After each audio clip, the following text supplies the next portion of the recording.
va el seguimiento.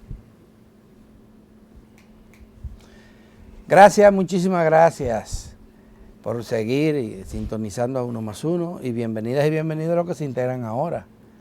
El programa. Aquí tenemos al presidente del Consejo Nacional de la Empresa Privada, a don Celso Marrancini, quien ha venido en muchas ocasiones a este programa y se lo agradecemos. En los últimos tiempos, cuando fue presidente de la Asociación de Industria de la República Dominicana y ahora del CONE.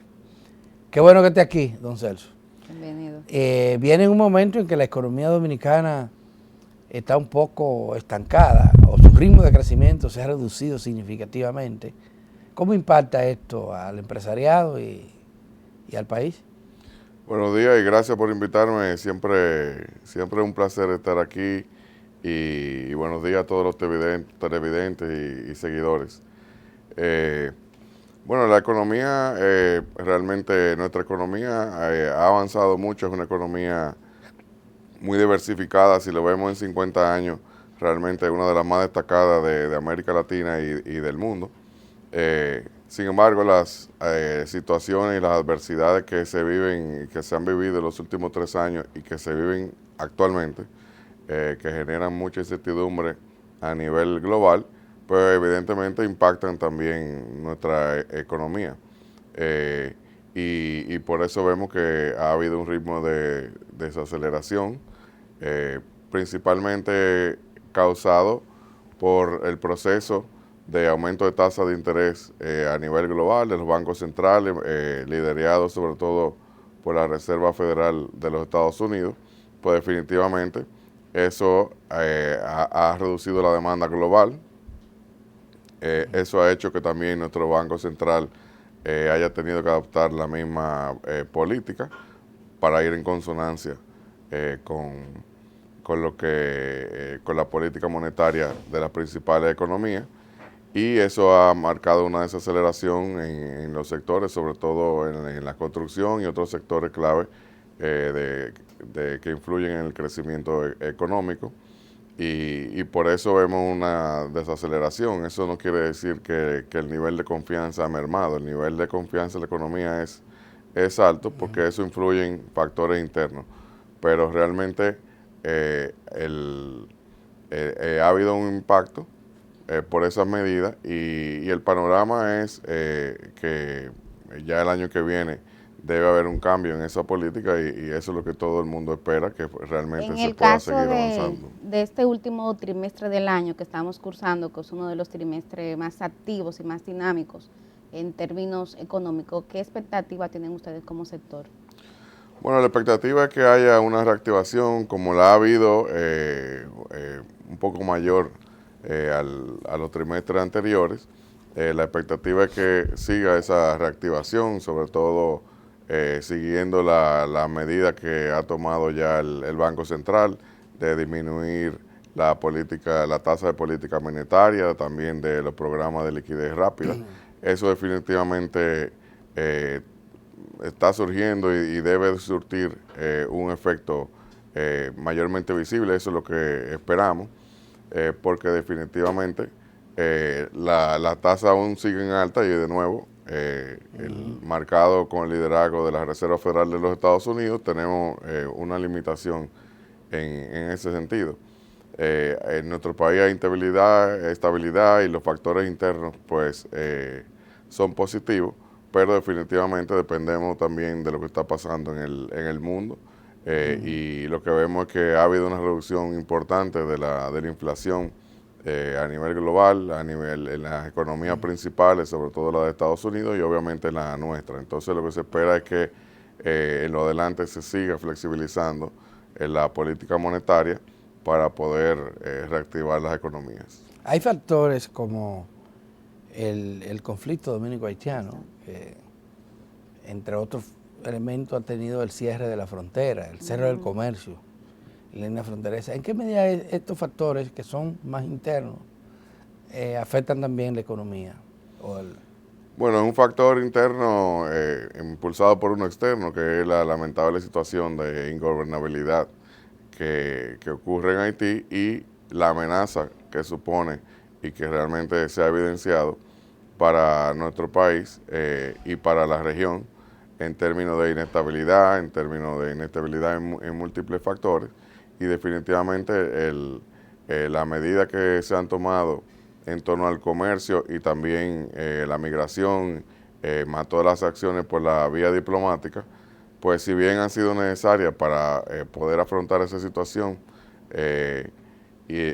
pues obviamente ha tenido una consecuencia en una disminución del comercio fronterizo y marítimo, que también ocurre con Haití, que es uno de nuestros principales socios comerciales. Entonces, en el corto plazo, pues definitivamente se han disminuido drásticamente las exportaciones al vecino país, a Haití, y eso es un tema puntual que obviamente suma al proceso general o macro que se está viviendo, y lo que esperamos que en los próximos días se siga reactivando, aunque todavía hay una situación vamos a decir, que requiere mayor esfuerzo por la vía diplomática, que se ha hecho un gran trabajo, obviamente, haciendo siempre un llamado a la comunidad internacional que definitivamente tiene que seguir apoyando a que se busque una vía democrática en esa nación. Hemos visto con buenos ojos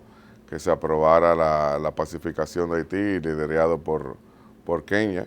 Eso es un proceso que algunos quisiéramos que fuera más instantáneo. Pero esperamos que se pueda acelerar y vemos en él una esperanza de por lo menos una vía, de que se pueda tratar de buscar una forma de fortalecer un poco la institucionalidad en ese país, que ahora mismo realmente es uno de los problemas, porque a la hora de sentarse en una mesa al diálogo, que es lo que siempre apelamos al diálogo. Y creo faltan actores. Y creo que hay hechos de más de parte de nuestro gobierno, de que siempre se ha buscado la vía diplomática y el diálogo, pero lamentablemente ante un país que tiene una falta de ingobernabilidad, ¿con quién se dialoga? Celso, has descrito de manera general el impacto que el cierre de las fronteras con Haití ha experimentado la economía dominicana, pero en términos específicos, en el sector empresarial, ¿cuál es el impacto que está teniendo este tema el día de hoy? Bueno, realmente todavía no tenemos cifras ni números a la mano. Lo vamos a tener porque evidentemente se calculan las exportaciones. El impacto directo es una disminución de las exportaciones hacia Haití, que se calculan alrededor de 1.400, 1.500 millones de dólares al año. La matemática ahí no es tan exacta, porque cuando se cierra y luego se abre, pues hay que ver realmente qué parte de ese consumo se recupera. O sea que no quiere decir que cada día es un monto fijo, hay algo que se recupera cuando se abre, pero lamentablemente no se ha restablecido. Como dije al principio, ahora pues de parte de los haitianos hay una restricción de ir al mercado, hay todavía una restricción por la vía marítima. Las empresas que exportan por vía marítima no han logrado hacerlo de vía directa, se está haciendo por vía indirecta a través de otros países, o sea que algo está fluyendo. Entonces hay que esperar. ¿A través de qué países? Bueno, hay las navieras que hacen tránsito en países de transbordo, en Puerto Rico, en Panamá, tienen... O sea, recoge la mercancía aquí y hay algunas rutas que recogen la mercancía aquí y van en parte de su ruta a otro país, luego paran Haití. Son rutas que existen. Lo que pasa es que son más costosas y más largas. Pero la vía directa todavía no se ha restablecido, marítima, y obviamente en la frontera pues todavía hay... El gobierno haitiano los haitianos están poniendo condiciones como para reintegrarse al comercio y a la vida normal de la frontera, y tiene que ver con el tema migratorio. Es que se levantó la sanción se han abierto las puertas para que entren las mercancías, pero no así para que se reactive el otorgamiento de visa, y los haitianos, para ellos es sagrado. ¿Qué piensas sobre eso? No, realmente tendrá que flexibilizar el gobierno. Me consta que se están buscando toda la vía para restablecerlo, porque obviamente teniendo los cuidados de lugar, sobre todo como en el registro migratorio. Y eso es lo que corresponde, que realmente si ya se ha encontrado otra vía para el conflicto, como la pacificación liderada por Kenia, también el gran trabajo que se ha hecho y que se sigue haciendo en el canal de la vigía, pues realmente lo que corresponde es fortalecer las condiciones necesarias para que ese comercio el tema de la ocurra. Regularización de los inmigrantes aquí. Hubo un plan que perseguía documentar a los trabajadores o personas que residen aquí, no solamente de Haití, de cualquier otro país, pero principalmente de Haití. Eso este gobierno lo ha echado para atrás. Lo ha parado, inclusive ha reculado. Gente que ya tenían un proceso avanzado, se le estancó. ¿Usted no cree que debería de retomarse ese programa para garantizar que tengamos la mano de obra que se necesita, pero identificada, sabiendo dónde está, qué hace? Porque cuando se aplicó aquel programa, yo sé que hubo sectores del empresariado que colaboraron y que inclusive pagaron, financiaron los gastos que esto requería. ¿Cuál es su opinión sobre ese tema? Mira, cada vez más compleja la situación porque los haitianos de por sí son indocumentados en su país. Sí. Entonces nosotros no tenemos la solución en nuestras manos como país. Pero aquella vez se demostró que una alta proporción de los que estaban aquí sí tenían documentos, tenían hasta pasaporte. Hay de todo, pero realmente nosotros no tenemos una solución dominicana para el problema haitiano. Y el problema de cada vez se ha agravado más en Haití, porque ya no solamente que son indocumentados, que el país no tiene una gobernabilidad, no tiene interlocutores, y todos los programas y todas las iniciativas que se puedan tener, pues realmente no tienen una contraparte haitiana, y el tema de la documentación no lo podemos resolver los dominicanos. Pero estamos hablando... Si en su país no hay documentación, pero no hay estamos una cédula, hablando... no hay pasaporte. Entonces nosotros no lo podemos hacer. Y de hecho, la situación se ha agravado, y por eso el tema migratorio ha sido cada vez más restringido, porque no tenemos la capacidad como país de resolver el programa haitiano. Mucho hace el país con el tema de la salud, con el tema, don Celso, es una realidad que tenemos aquí. Sí, que están aún aquí, con la frontera cerrada, exacto. Nosotros tenemos aquí a cientos de miles de haitianos. Algunos de los cuales tienen documentos, muchísimo tiempo viviendo aquí. Sí. Lo que se pretendía con aquel plan era ver qué tipo de documentos le podemos dotar a los que califican, por supuesto. Y eso se paró. Yo conozco casos de ingenios azucareros que le pagaron a sus trabajadores para que lo hicieran. Los bananeros, sobre todo en la línea noroeste, cubrieron los gastos de esos sectores, y era bueno porque ellos necesitaban tenerlo identificado y lo necesitaban con mano de obra, porque no podemos prescindir de ellos, ese es el problema. Bueno, pero que ha habido señas de que las empresas lo quieren hacer bien y cada día más se esfuerzan en hacerlo bien, y el gobierno también.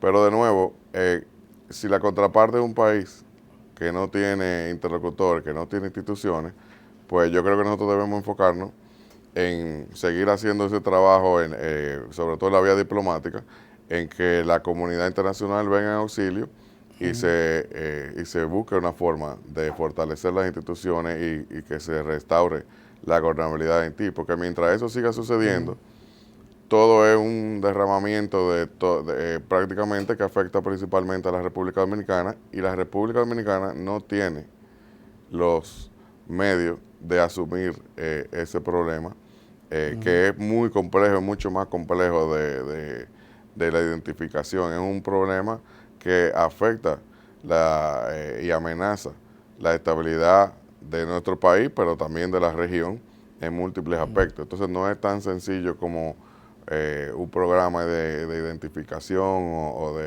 hay un tema de que la mayoría son tan solo un componente apátridas, y realmente por eso este tema es tan complejo, y por eso hay que verlo siempre desde varias ópticas, y siempre también con la claridad de que nuestro país no tiene la capacidad de resolverlo. Sin embargo, sí tiene un rol que es el que ha jugado de buscar una solución a través de la comunidad internacional, y creo que es muy positivo el hecho de que hayamos entrado en la ONU en la Comisión de Derechos Humanos, y que a través de esa vía se siga transitando la búsqueda de una solución internacional para el problema haitiano.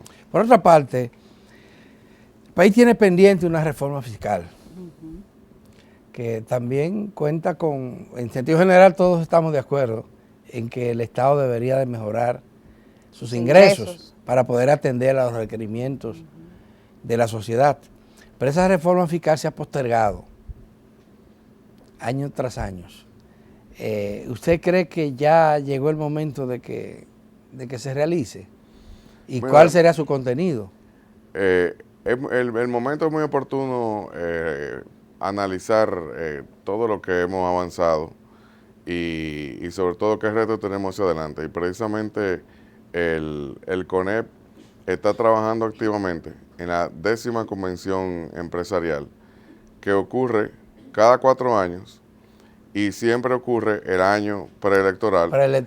Precisamente con el objetivo de hacer un trabajo a nivel nacional con todo el tejido empresarial, pero también con otros sectores de la sociedad, a través de llamados de consulta, para analizar cuáles son los retos principales que tiene el país hacia adelante, y qué propuestas como sector y obviamente consensuado con la sociedad podemos llevar a los candidatos presidenciales para que se tomen en cuenta en los próximos años.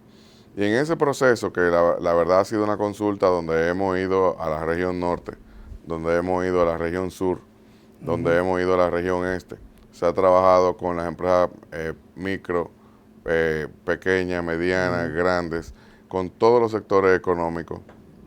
¿Y qué tema están? ¿Qué tema? Más con la representación que tiene el CONEP de 64 gremios y 74 empresas, a la vez representan más de 60.000 empresas a nivel nacional, y se han agrupado en 2 grandes ejes, en lo que es desarrollo económico y productivo y desarrollo humano. Y parte de ese ejercicio también lo que ha arrojado es que, si vemos hacia atrás, como país hemos avanzado enormemente en muchos aspectos. En el aspecto económico pues hemos crecido más de 5% como promedio en 50 años. Ha habido una reducción de la pobreza, ha habido grandes avances. Sin embargo, hay retos por delante, y definitivamente los últimos 3 años han sido todavía más retadores, porque han tal vez cambiado el panorama, tal vez no, definitivamente han cambiado el panorama internacional, y eso ha tenido una repercusión en el país, tal vez de postergar algunos temas.